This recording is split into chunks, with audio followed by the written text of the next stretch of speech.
Peringatan Hari Lahir Pancasila menjadi sangat penting dewasa ini. Hari lahirnya ideologi bangsa Indonesia ini menjadi momen penting dalam membangun karakter Pancasila di berbagai unsur pemerintahan, masyarakat, dan juga pendidikan.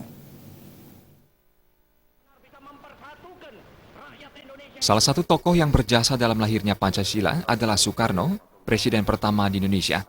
Kelahiran Pancasila pada 1 Juni dapat dijadikan momen penting dalam membangun karakter Pancasila di unsur pendidikan. Akademisi Pendidikan Gusti Ketut Suryana menyatakan, pendidik wajib membangun karakter Pancasilais bagi generasi penerus bangsa, sehingga jiwa-jiwa Pancasila dapat tertanam dalam generasi muda. Generasi muda saat ini setidaknya diharapkan hafal sila-sila Pancasila dan dapat menjabarkan serta mengamalkan nilai-nilai Pancasila. Tidak hanya hafal, generasi muda juga mampu mengamalkannya dalam kehidupan sehari-hari. Pancasila merupakan dasar negara. Generasi penerus bangsa wajib berperilaku sesuai dengan nilai-nilai Pancasila.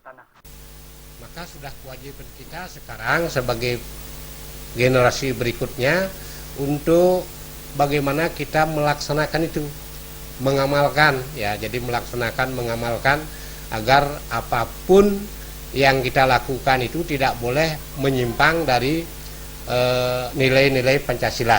Apalagi Pancasila itu kan sebagai dasar negara, sebagai pandangan hidup bangsa, kan begitu, dan seterusnya, termasuk sebagai pemersatu bangsa. Sudah kewajiban kami untuk bagaimana agar anak-anak kita tertanam dan terpatri jiwa-jiwa Pancasila itu sendiri.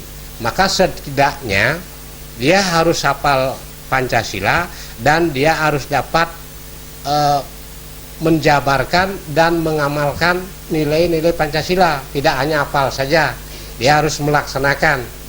Karena kalau dikembangkan memang itu adalah sudah tercakup di sana, merupakan seni-seni kehidupan berbangsa dan bernegara. Peringatan hari lahirnya Pancasila ini diharapkan mampu membangun jiwa-jiwa dan karakter Pancasila bagi generasi penerus bangsa. Rasa patriotisme pun akan muncul demi menjaga keutuhan dan persatuan bangsa dan negara Indonesia. Agung Ria dan Murawi.